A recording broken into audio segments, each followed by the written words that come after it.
From a stunt coordinator's feature film debut to a chart-topping pop star choreographing fight scenes, Action Jackson is packed with bizarre production secrets, jaw-dropping continuity errors, and dark behind-the-scenes stories involving real-life drug use during filming.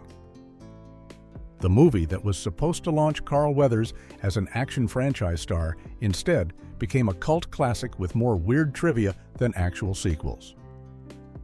Here are 15 weird facts you didn't know about Action Jackson. Fact 1. The title was born from Australian slang. The origin story of how Action Jackson got its name is one of those happy accidents that happens on film sets when creative minds collide in unexpected ways. Carl Weathers first came up with the concept for the character and the movie while he was working on Predator down in Mexico, but the actual title came from a completely different source. During the early development process, an Australian crew member working on the project heard about the idea and got excited about it. This crew member used a popular Australian expression of the time, saying, "I'm in like Action Jackson," to show his enthusiasm for what Weathers was pitching. The phrase Action Jackson was already part of Australian slang, used to describe someone who was ready to jump into the action or fully committed to something.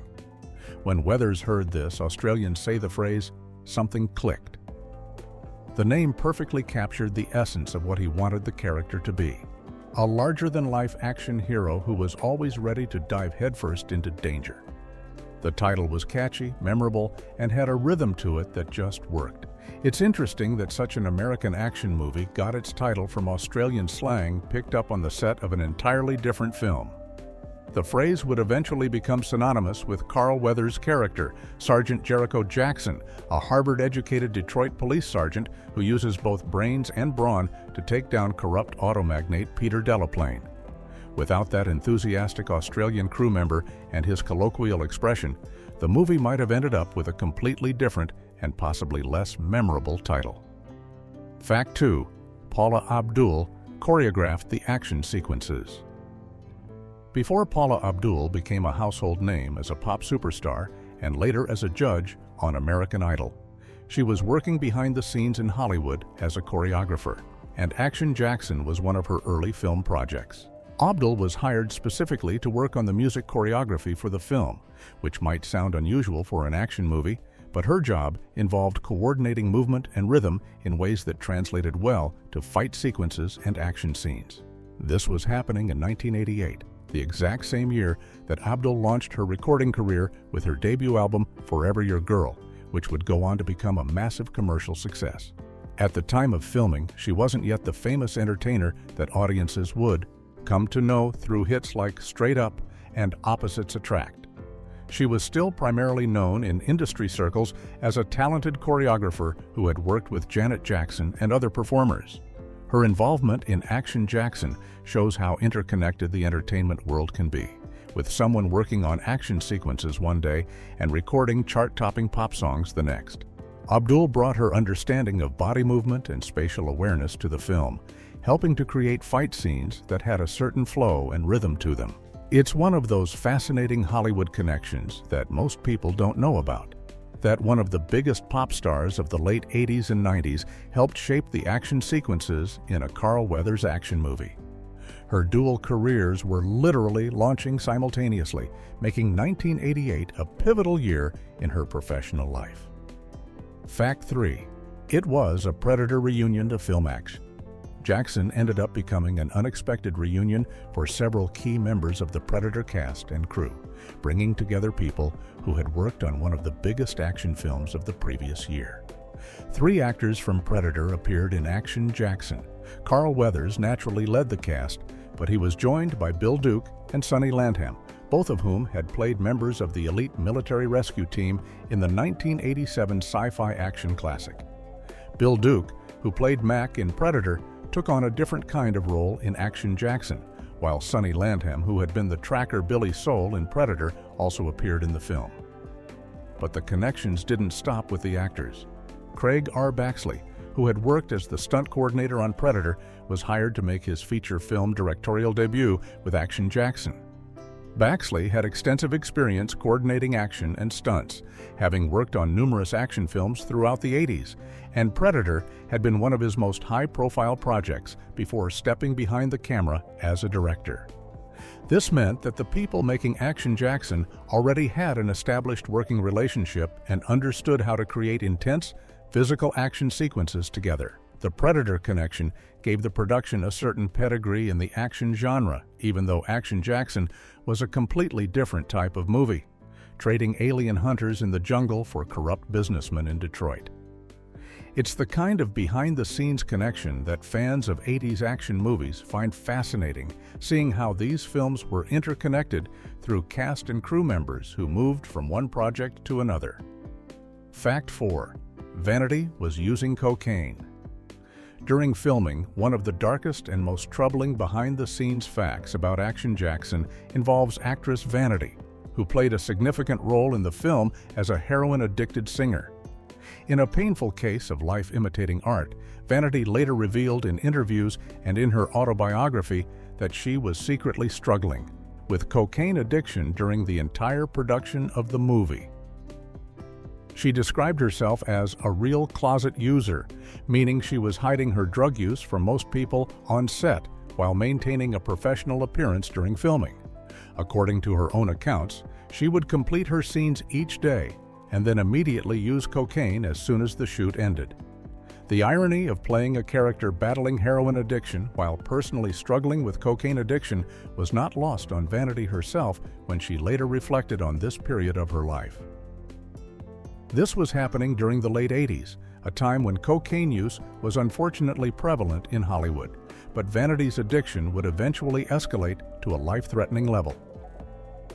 She later suffered kidney failure in 1994 that was attributed to her drug use, which led to a dramatic life change. She gave up her entertainment career, left behind her vanity persona, returned to using her birth name, Denise Matthews, and became a born-again Christian who spoke openly about the dangers of drug addiction. Her willingness to discuss her past struggles, including what was happening during the filming of Action Jackson, helped shed light on the personal battles that many performers face behind the glamorous facade of Hollywood. Fact 5. The character's age makes no sense. One of the strangest continuity errors in action. Jackson involves the main character's age, which creates a mathematical impossibility that somehow made it into the final cut of the film. In one scene, Jackson's police identification card is shown on screen after it gets stolen, and eagle-eyed viewers who pause the film could read the birth date listed on the ID. March 13, 1938. If you do the math, this would mean that Jericho Jackson was 50 years old during the events of the movie, which takes place in 1988. However, Carl Weathers, the actor playing Jackson, was only 39 years old when filming began, creating an 11-year discrepancy between the character's supposed age and the actor's actual age. This is particularly bizarre because 50-year-old action heroes were not common in 1980s Hollywood, and nothing about how Jackson is portrayed in the film suggests he's supposed to be that old. Weathers was in peak physical condition, performing demanding stunts and action sequences that would be impressive for someone in their 30s, let alone someone who was supposed to be 50. The film never addresses or explains this age issue, and it's unclear whether this was a prop department error, a last-minute script change that wasn't reflected in the ID card, or simply an oversight that nobody caught during production. Either someone made a mistake when creating the prop ID and put 1938 instead of something like 1949, or there was a deliberate choice that didn't make any logical sense. It's the kind of continuity mistake that most viewers would never notice unless they specifically paused and examined the ID card closely.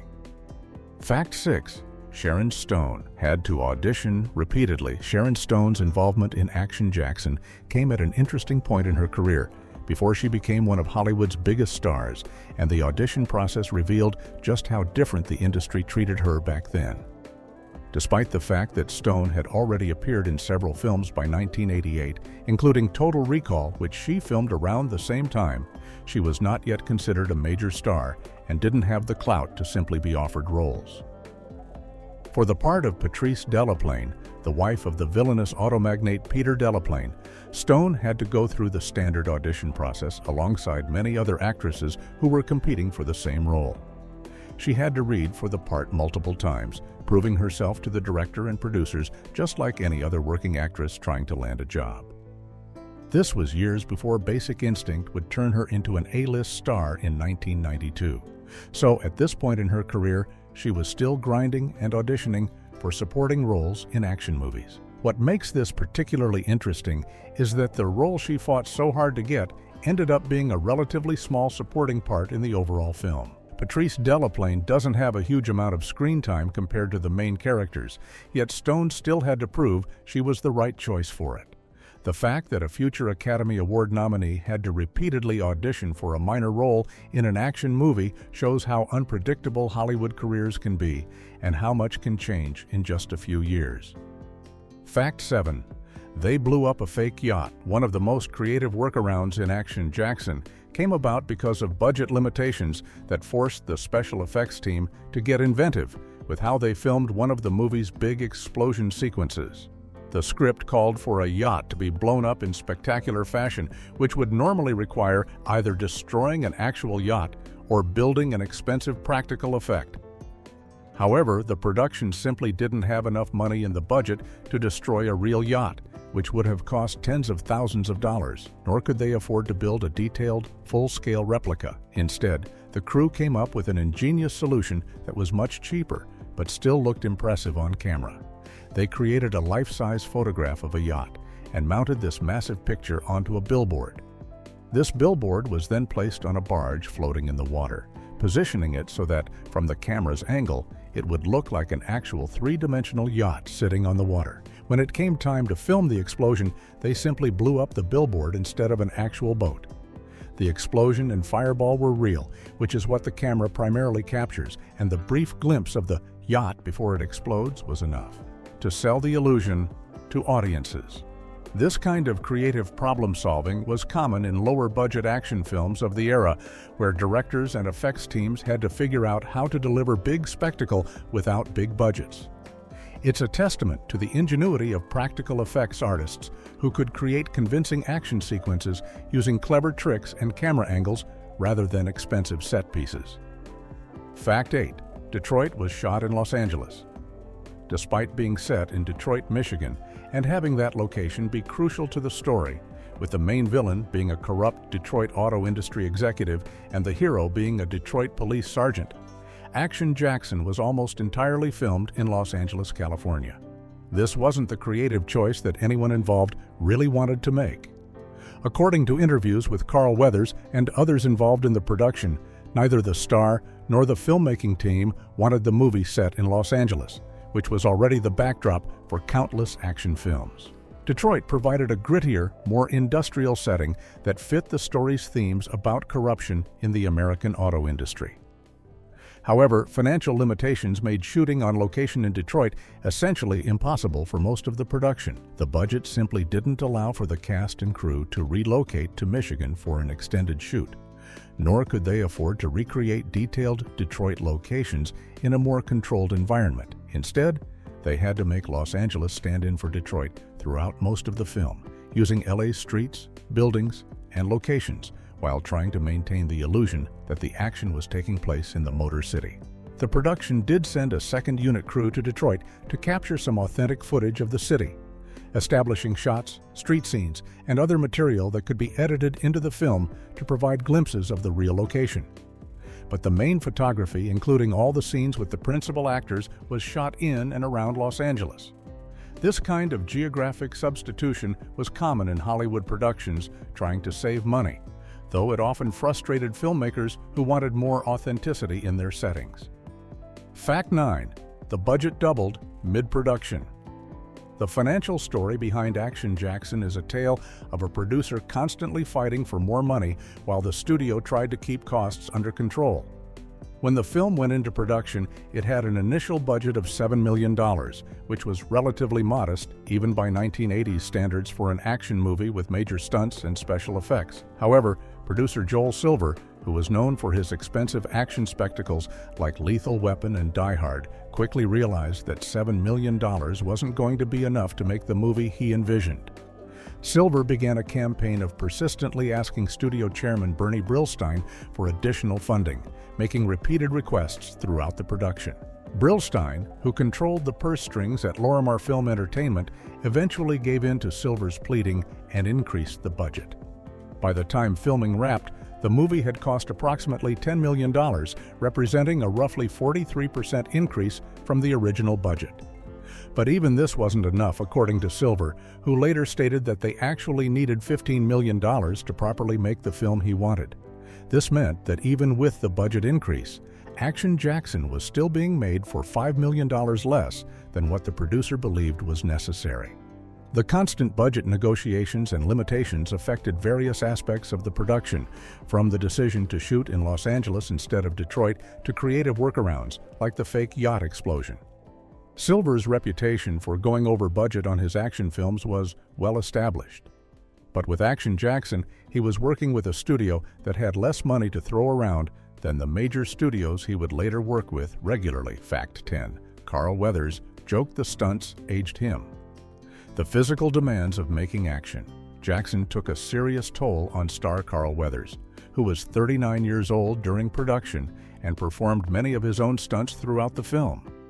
The shooting schedule was particularly rigorous, with extensive action sequences that required Weathers to do demanding physical work day after day. In interviews after the film's release, Weathers made a joke that contained more than a little bit of truth, saying that the punishing stunt work aged his body into his 60s. He was only half kidding when he made this comment, as the physical wear and tear of action filmmaking is very real, especially for actors who insist on doing their own stunts rather than relying entirely on stunt doubles. Weathers specifically pointed to director Craig R. Baxley as the person responsible for pushing him so hard physically. Baxley, who had made his career as a stunt coordinator before moving into directing, had very specific ideas about how action scenes should look and wasn't afraid to ask his actors to do difficult and potentially dangerous physical work. Coming from the world of stunts himself, Baxley understood what was possible and pushed for authenticity in the fight scenes and action sequences. For Weathers, this meant getting thrown around, performing fight choreography, doing practical stunts, and generally putting his body through the kind of punishment that action stars of that era were expected to endure. The joke about aging into his 60s was Weathers' way of acknowledging both the difficulty of the work and his respect for what Baxley was trying to achieve, even if it meant some aches and pains along the way. Fact 11. Biff from Back to the Future played a cop. Among the supporting cast of Action Jackson is an actor who would become much more famous for playing one of cinema's most memorable bullies in a completely different film franchise.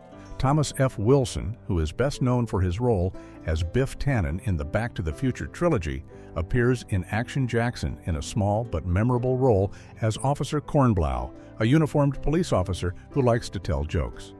Wilson filmed Action Jackson in 1988, which placed it right between the release of Back to the Future in 1985 and Back to the Future Part 2 in 1989. At this point in his career, Wilson was already recognizable from the first Back to the Future film, where his portrayal of the aggressive, dim-witted bully Biff had made him a familiar face to audiences. However, he was still a working actor, taking whatever roles he could get, which included this small part in an action movie. The character of Officer Kornblau is quite different from Biff Tannen. Instead of being threatening and antagonistic, Kornblau is more of a comic relief character who tries to lighten the mood by telling jokes to his fellow officers. It's an interesting bit of casting that shows Wilson's range beyond just playing bullies and heavies. For fans of Back to the Future, spotting Wilson in Action Jackson is one of those fun, "Hey, it's that guy" moments, especially since both films were popular during the same era of late 80s Hollywood. The role demonstrates how character actors like Wilson moved between different projects and genres, building their careers one small part at a time. Fact 12. An unrelated film became the sequel. Despite making over $20 million at the box office, which was a respectable return on its $10 million budget, Action Jackson never received a legitimate sequel, though international distributors eventually created a fake one through creative marketing. The plans for an Action Jackson franchise died due to circumstances beyond the film's actual performance. Lorimar Film Entertainment, the studio that produced the movie, went through major corporate changes in the years following the film's release. The company was sold to Warner Brothers and later became part of Sony's entertainment empire through various mergers and acquisitions. These business dealings meant that the rights to Action Jackson became complicated, and there was no longer a clear studio champion pushing for a sequel. However, in 1990, Carl Weathers made a film called Dangerous Passion, which was a completely separate action thriller with no connection whatsoever to Action Jackson. Different character, different story, different everything. But when Dangerous Passion was released in some international markets, particularly in countries where Action Jackson had been popular, distributors made the bizarre decision to retitle it as Action Jackson 2, presumably to capitalize on the name recognition and trick audiences into thinking they were watching a legitimate sequel. This kind of false sequel marketing was not uncommon in the direct-to-video era and in international markets, where distributors would sometimes slap franchise titles onto unrelated films to boost sales. For fans who were hoping for a real continuation of Jericho Jackson's story, this fake sequel was disappointing, and Carl Weathers never got the chance to return to the character that was supposed to launch him as an action franchise star. Fact 13. It was the first Lorimar theatrical hit for Lorimar Film Entertainment, the studio behind Action Jackson. The movie represented a significant milestone in their struggling theatrical film division. Lorimar was primarily known as a television production company, having created successful TV shows throughout the 1970s and 80s, but their film division had not found the same level of success. When Action Jackson was released in February of 1988, it became the first time that Lorimar Film Entertainment managed to crack the weekly box office top 10 in the United States. This was a big deal for a company that had been trying to establish itself as a legitimate player in the theatrical film business, but kept missing with their releases. The film opened in the top 5 during its opening weekend and maintained enough audience interest to be considered a moderate commercial success. For a studio that had been struggling to get noticed in theaters, having a film actually compete with major releases from bigger studios was an important achievement. The success came from a combination of factors: Carl Weathers' star power, the appeal of the action genre during the late 80s, and effective marketing that sold the film as a high-octane action thriller. However, despite this milestone, Lorimar's film division would continue to struggle, and the company would soon be absorbed into larger entertainment conglomerates. Action Jackson ended up being one of the few bright spots in Lorimar's theatrical output, proving they could produce a commercially viable action film even if they couldn't sustain a successful film studio long-term. Fact 14. The script was written by a first-timer. The screenplay for Action Jackson came from Robert Renault, a writer who was essentially getting his first major break in Hollywood with this project. Renault had only done some uncredited work on Lethal Weapon before Action Jackson, meaning he hadn't yet had a produced screenplay with his name officially attached to it. When he was hired to write Action Jackson, he was given a tight deadline and remarkably little time to develop the script. According to accounts of the production, Renault completed the entire screenplay in just 6 weeks, writing the full story, characters, action sequences, and dialogue in approximately a month and a half from the time he was brought onto the project.